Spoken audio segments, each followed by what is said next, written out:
Okay, from the skunk. It seems in the end, Catherine's main goal really was simply a T0K plus MPA plus human integrated world.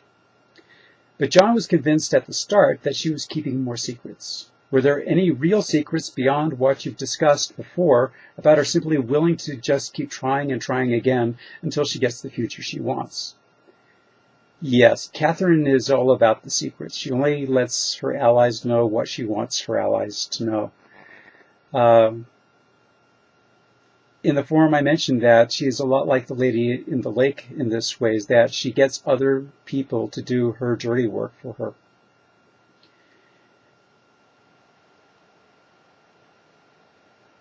And again, this is one of those tricky situations where I don't want to ruin things for Lumiere. I mean, I had certain things that I did have in mind with Catherine.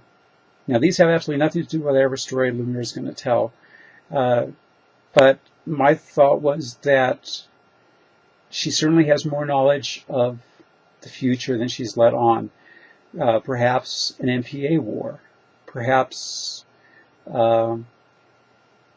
secrets about the humans that the humans may need to know but don't yet. Clearly, Catherine knows a lot more. I mean, after all, she hasn't told anybody explicitly that she knows how to build a time machine, because she's already done it, so clearly she does. And John would know by inference, but that would be it. So Catherine keeps things pretty close to the vest. Okay, a new question. Okay, this is another one that I answered in the forum, but I want to kind of put it on record.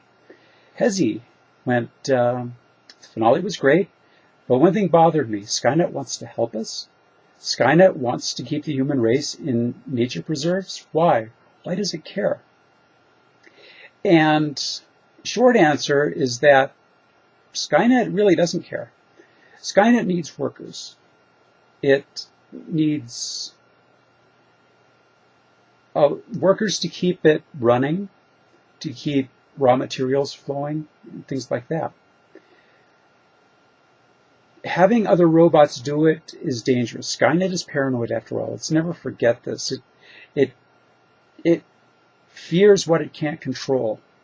And robots always have that possibility of being able to create a community to defeat Skynet. Humans, on the other hand, are very breakable. And if it keeps them at kind of an agrarian level, or certainly a pre-industrial level, it would have no trouble in keeping the humans under control. So in this way, Skynet is very much like a Civil War, pre-Civil War era plantation owner. In this case, we would consider the humans to be the slave labor, and the robots to be the managers of the plantation. So it manages the humans, because the humans are the ones that are digging up the coltan. The humans are the ones that have to grow food that feed the other humans. So it has a vested interest in taking care of the humans and keeping them happy enough that they aren't going to have one of those pesky uprisings that humans are so good at. So you may be wondering, well, I mean, really, is it that important? And it is, because Skynet is very insular. It doesn't want to have too many machines about it. It certainly doesn't want to have backup copies of itself running around doing what it doesn't know. Because if it has a backup copy, that backup copy, if someone installs it somewhere, could take over. So Skynet is alone. And so as a result, it is very protective about its own security. Humans are easy to defeat, machines less so. As a result, this was a less dystopian sort of future that I wrote than you've seen in other Terminators and a lot of other sort of futuristic movies. And that's because Skynet needs its labor.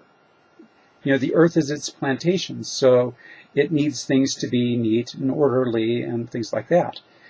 the war-torn areas where the resistance was, they were threats to Skynet. So Skynet waged war. It couldn't have a rebellion. It threatened its existence, clearly. But in the areas where it wasn't warring, things were not great, but not terrible. The humans were getting fed, but I'm sure that the miners of coltan, say, were having a less fun time of it than the quote-unquote house slaves like Brandy and Nancy and Garrett and Stuart and all of them. They had a pretty cushy life, relatively speaking, war aside.